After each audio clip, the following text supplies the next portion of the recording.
A true Christmas carol. It is. It's perfect. I was like, man, like I was like trying to think of like a. I knew it was gonna be perfect, guys.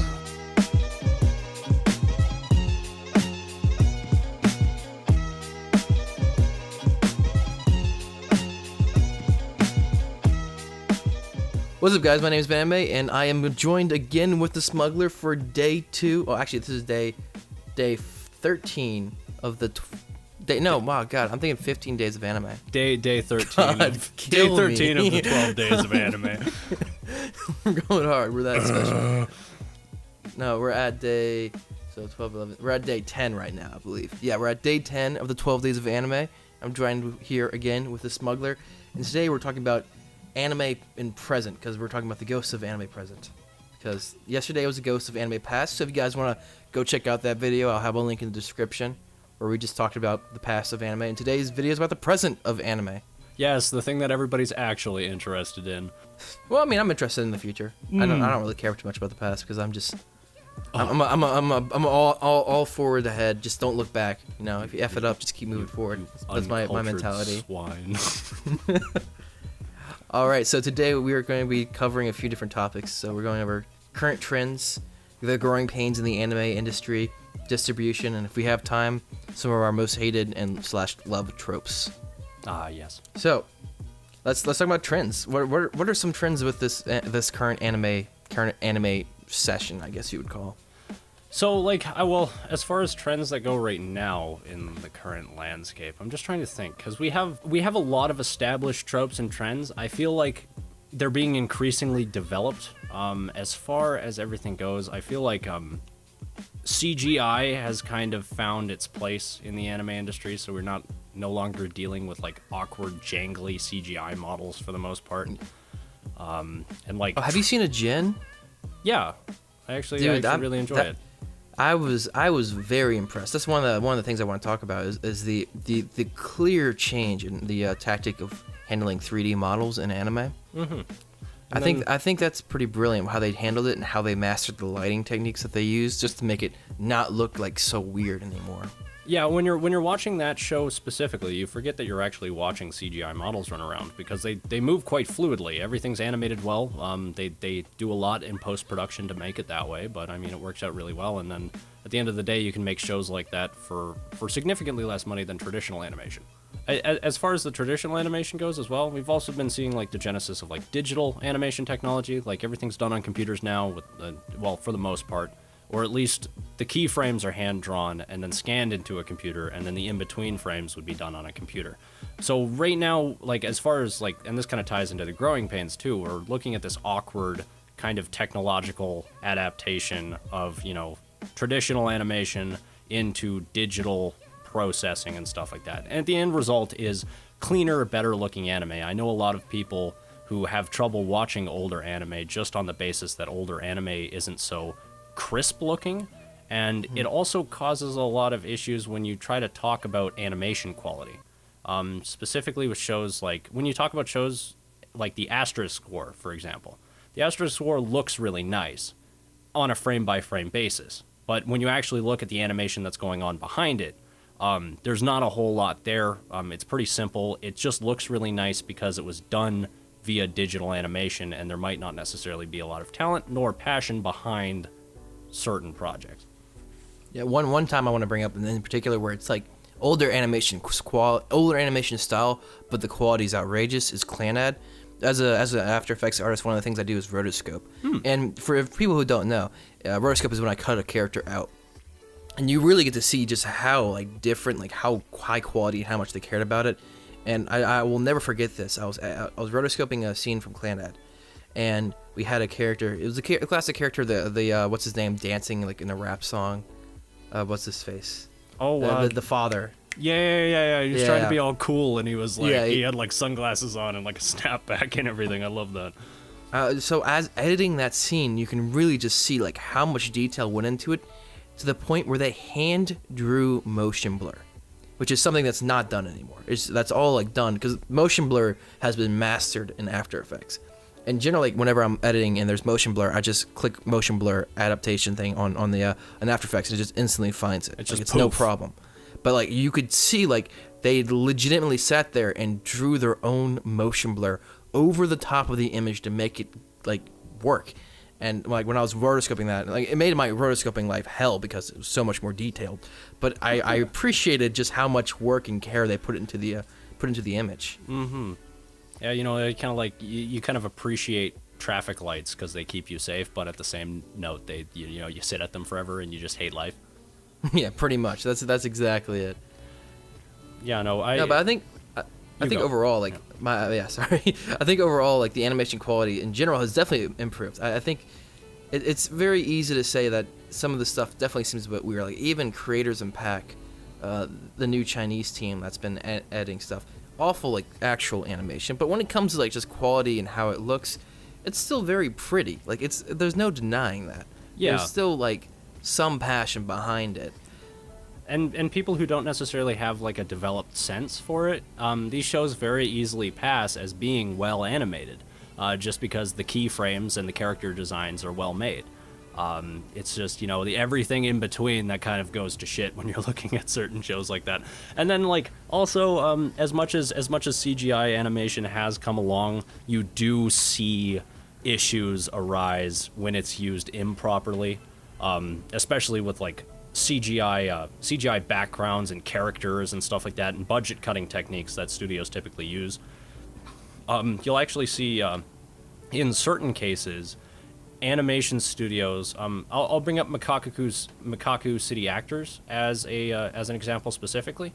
There was one scene in the anime, and due to budget cuts, what they basically had to do, or at least poor budget distribution throughout the series of the show, one sequence in one of the episodes, which was kind of done as like this music video kind of compilation, like flashback of a character's like childhood story, had to be done completely in the ugliest Ajin style CGI I have ever seen.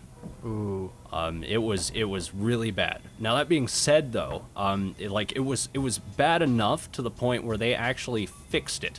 In the Blu-ray release, in the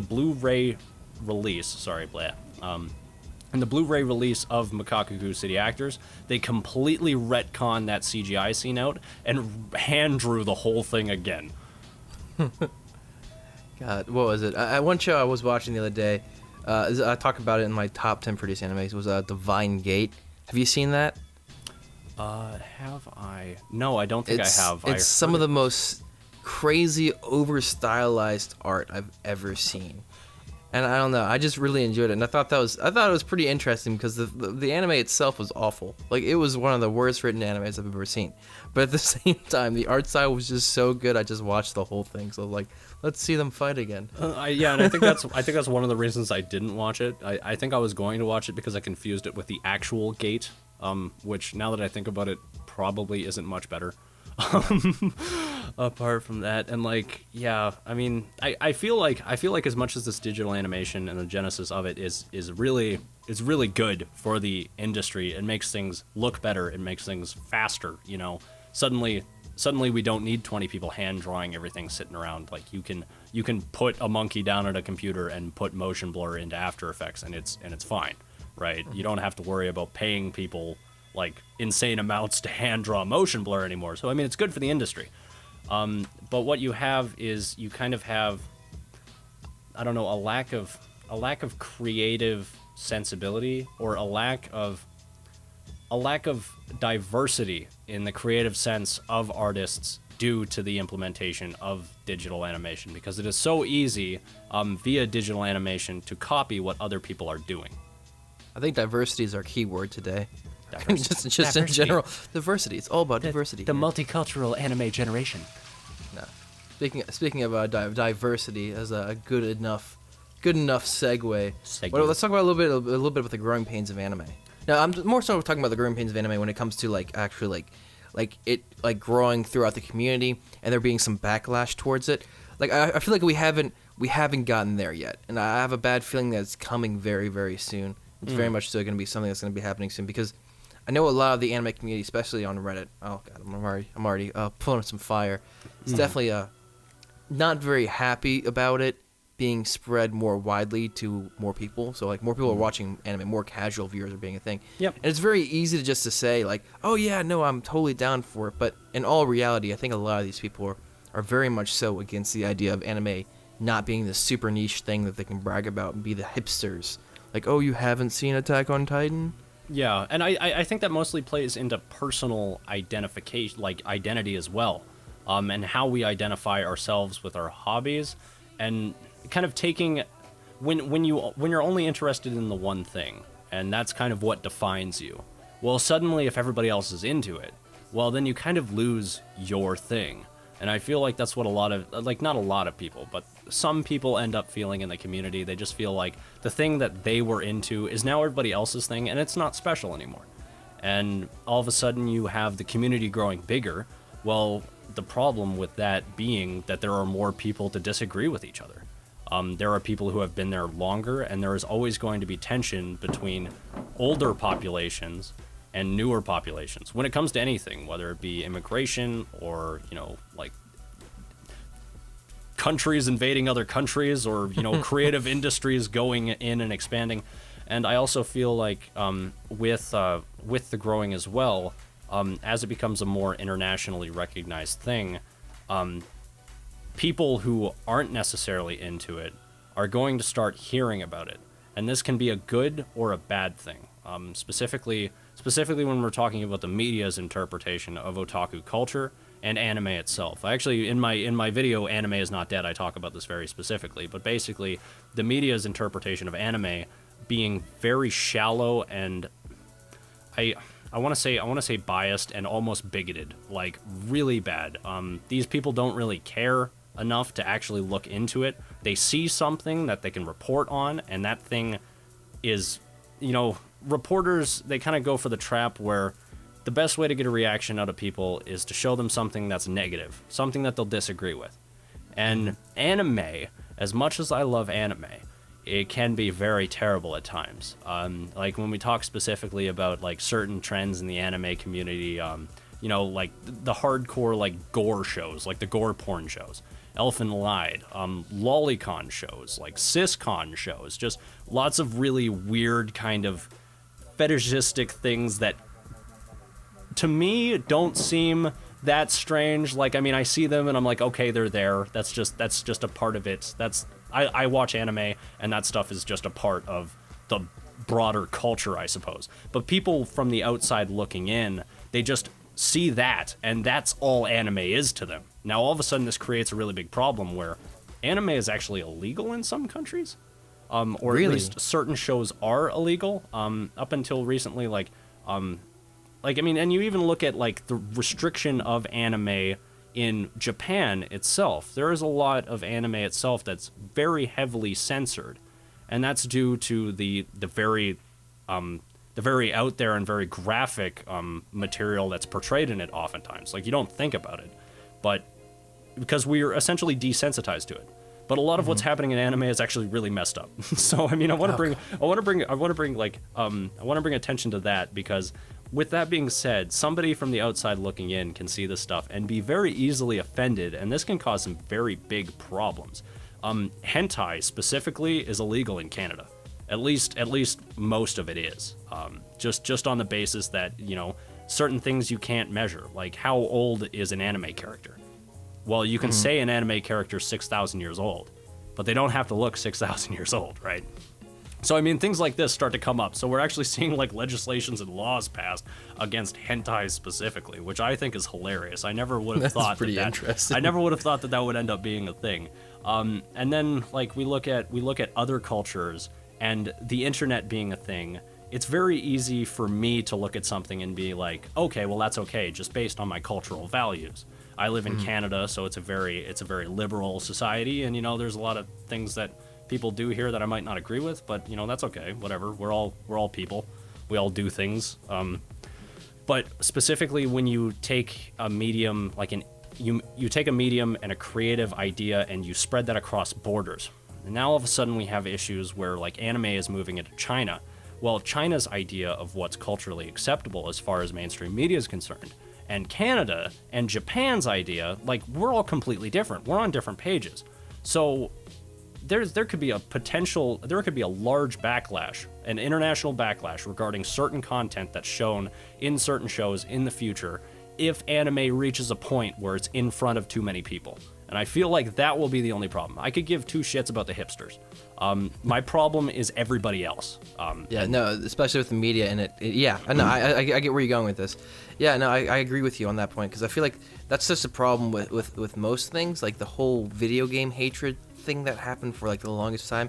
It's finally cooling down a little bit. Yeah. But it's still very much so like a, if you play video games, you're the Antichrist. Well, no, actually, that's a really good example of what I'm talking about. Like, specifically video games, when video games first started to depict graphic violence, because our parents' video games were like Atari and stuff like that. Well, as the technology progressed and as it got in front of more people, suddenly more was possible as far as creative things go. Now, that's a good thing, because you end up with like Mario Kart and, Super Mario and, all of these really cool games and stuff like that.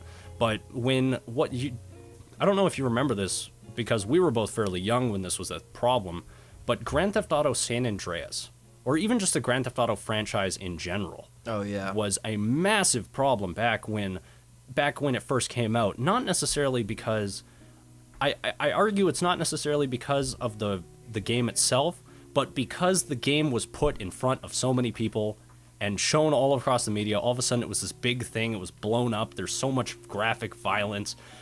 Grand Theft Auto Vice City had an R rating. You know how many polygons that game had? Like 5. Like, you can't even tell anymore. Like, you're like, this is violent? Like, I wouldn't let my kid play it if I ever have one, but I mean, at the end of the day, it's like, I played that game when I was 10 years old, and I'm still fine. Like, I'm not worried about it. But the media is a completely different story, and you have a lot of people with conservative values that can potentially cause a lot of issues given that they have the wrong information. Speaking of like going across multiple country borders, let's talk a little bit about distribution issues that we have in Japan, because that's a big problem that we consistently seem to have. Fucking huge. Like, arguably the biggest hindrance to the anime industry. At least I wanna argue that. Apart, you can detest, the morals of anime and all the things that are shown in it, and all of the people in the community who can be viewed as potentially toxic or just unrelatable or standoffish. But I suppose this is almost a good thing, because as long as there are licensing issues, it prevents anime from crossing those borders that it normally wouldn't. I guess that's looking at the glass half full. Yeah, so the moment that we solve all of these licensing issues, it's just gonna go back to the growing pains problem. Oh man, it's gonna be like I feel like there was this kind of this revolution of otaku YouTubers and journalists.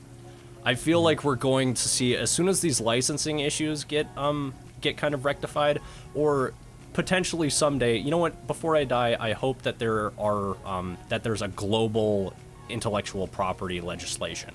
I would die a happy man if that ever happened. Like, you would be able to consume all media from all parts of the world without having to worry about any sort of illegal media consumption or pirating sites. That would be amazing, but the legislation behind that would be insane. So I'm kind of holding out on that, but if it ever did happen, like, holy shit. I don't know, man. I mean, I think that would be awesome too, but that's a far stretch. That's getting how many countries to work together? Yeah, I mean, it would be a total mess as far as like legality is concerned. It would take every lawyer on the planet like 100 years to draft up those documents. But it is possible. I am sure it is. Or everybody could just adopt China's intellectual property laws and then just steal everything from everybody, and then we wouldn't have to worry anymore. But that is a very valid point. But like, I feel like if that ever happened, we'd also see like the kind of second renaissance of the otaku community. More people, like, I don't know, who knows? Maybe we'd have otaku news channels showing on cable television. I think that would be neat. Or even like little segments, just in mainstream media of the culture and the shows that I enjoy basically being put in front of so many people. That would be a very exciting thing to happen. In the meantime, that is not the case, and it is a huge issue. I'll bring up a really specific example. Do you remember a show called Tokyo ESP? Yes. Where did you watch that show? I watched it on. I think I watched it on Kiss Anime because I couldn't find it on the Crunchyroll or Funimation. See, you would have been able to find it on Crunchyroll if you would have had a German VPN. What? Yes. So basically, what ended up happening, very interestingly, and this I only found this out, and this is kind of us taking a step in the right direction, because Funimation and Crunchyroll have recently signed shared licensing deals, so they can now share each other's shows, which is really great, because now the Certain Scientific Railgun is on Crunchyroll, which is awesome. But, Yes. So what ended up happening was, I believe, Tokyo ESP, I think that came out in 2014, so about 2 years ago. So even up until 2 years ago, the licensing was still very, very strange. Tokyo ESP aired in Japan. Funimation picked up the rights for dubbing and the English subtitles. They only picked up the licensing for the show specifically for English subtitles. So, if you were Spanish, German, or I think Chinese, you could still watch this show on Crunchyroll. Okay, that's weird. Okay, But specifically, you were only able to watch this show in any capacity in English, officially translated, via either the Funimation streaming website, which at the time was a mess. It's still kind of, like it doesn't have recommendation algorithms, and not enough people use it for it to be really good. So I'm glad that they did that thing with Crunchyroll, because that alleviates a lot of Funimation's problem and also allows them to concentrate on what they're good at, and that's dubbing. True. Yeah, simulcasting's not really their jig, but yeah. So like, it was such a weird thing that I just found out because I stumbled across some comments, because I saw it pop up on Crunchyroll, and I remember back in 2014 I was looking at the anime charts and I saw Tokyo ESP specifically, and I'm like, that kind of sounds interesting, and I just never saw it. I guess I never got around to seeing it. I couldn't find it. It was one of those things, you know. It was just like, where is it? I don't know. It was on Funimation's website the whole time. And it was also on Crunchyroll, but we just didn't know about it because the licensing rights are literally that specific. And like, this doesn't just extend to current shows either. This extends to a lot of properties from the past, present, and soon to be series as well, that get tied up in basically intellectual property battles, or almost, I'd say, like, you know how you buy a house and you live in it for a really long time so it builds equity? Yeah. People do the same thing with intellectual property. In fact, there's actually a whole industry in the United States specifically that it's all about, you have entire companies, and basically all these companies are made completely of lawyers. And these lawyers will go out and they'll acquire patents and intellectual property laws, and then the only way that the company actually makes money is by suing people who come up with similar ideas or try to infringe on those rights. So, I mean, really weird, bizarre stuff. I want to bring up a specific example because this issue has actually been going on for the last 30 years, specifically regarding the Macross series. Now, Macross is a really interesting series. I guess if I could sum it up, it's just a bunch of, like, transforming fighter pilot mech battleships with like magical girl idols, and everybody's singing. It's like this epic space opera warfare kind of thing. I don't know. It's very weird and very Japanese. But the show itself has aired pretty much consistently for the last 30 years. It's one of the biggest shows in Japan as far as anime goes. Like, Macross Delta just came out. I think it just finished airing like last season or maybe the season before that. Really good shows, and I've watched most of them. The problem is, as much as I love the show, and I have ordered the Blu-rays from Japan directly just because I actually want to have a way to support it. There's actually no way for me to legally watch this show in Canada at all, like, or in anywhere in North America. What ended up happening? It was about 30 years ago, and this was like, we're talking like the 1980s, like the late 1980s, and people had recently gotten on the whole anime trend.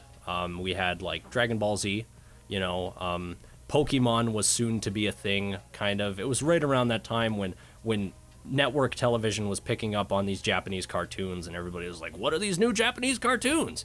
So everybody was getting in on the boat. So one of the biggest series in Japan, which was actually Macross at the time, got picked up for foreign distribution. and it was acquired by a company called Harmony Gold. So what ended up happening, Harmony Gold at the time, basically the recommended length for shows, for syndicated cartoon shows in the US at the time was 65 episodes. Now, the first season of Super Dimension Fortress Macross, which aired back in 1982, was only, I think, 35 episodes. It had a really long running length. So it didn't meet the recommended requirements for a cartoon at the time.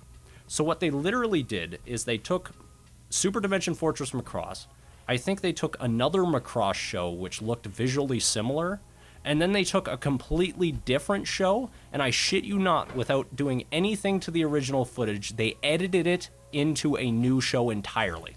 That's art. That's art right there, man. And you can read about this too. There's a guy. He was the director. He's also the one who organized the whole project. By some, he is regarded as a saint, and others a devil, because he, like, some people, like the purists, because I watched the original Super Dimension Fortress Macross. I managed to find a dub on it. I can't for the life of me find anywhere to legally stream it, but and it was a really good show. And when I think about Robotech, it just kind of makes me feel dirty. Like, it's like these 3 shows just had a bastard child, and everybody forgot about it. The problem isn't that Robotech was the weirdest conceptual thing that ever occurred in anime history. The problem is that 30 years later, Harmony Gold still owns the exclusive distribution rights for any Macross property at all. Like, and we're talking, like, they literally haven't published a Macross show in North America or done anything with those distribution rights for the last 30 years since they released Robotech. It's really terrible. I love these shows. I watch them regularly, but I can't support them in an official capacity just because some company, which I'm flabbergasted hasn't gone bankrupt yet, by the way, is still around and just sitting on the rights, just waiting for something to happen. I don't know. It really grinds my gears. And that's kind of like, I think that's the biggest example of this affecting the anime industry, because Macross could potentially be one of the biggest shows on the planet. And I mean, it sort of is in certain areas too, because Harmony Gold doesn't own the distribution rights for Europe, right? They only own it for North America. So we're the only people who are actually missing out on this really weird and kind of cultural phenomenon that is Macross. I mean, it's one of the longest running anime series of all time. So guys, I hope everybody enjoyed this video. This was The Smuggler. You can go and check me out on YouTube. I'm just The Smuggler, basically. If you liked this sort of comment, I try to bring something similar to table over at my channel. So yeah, just feel free to go over and subscribe, and I hope you guys have a good one. And until next time, this was The Smuggler. And this is Man Matt. Make sure you guys say, man, go watch that goddamn anime. That was awful. One more time. Wow. I'm doing awful, man. I don't know what it is. You're not on the ball. I don't know, man. I've been off of it. This is Man Matt. Make sure you guys say, man, go watch that goddamn anime. Better. That was better. Much better.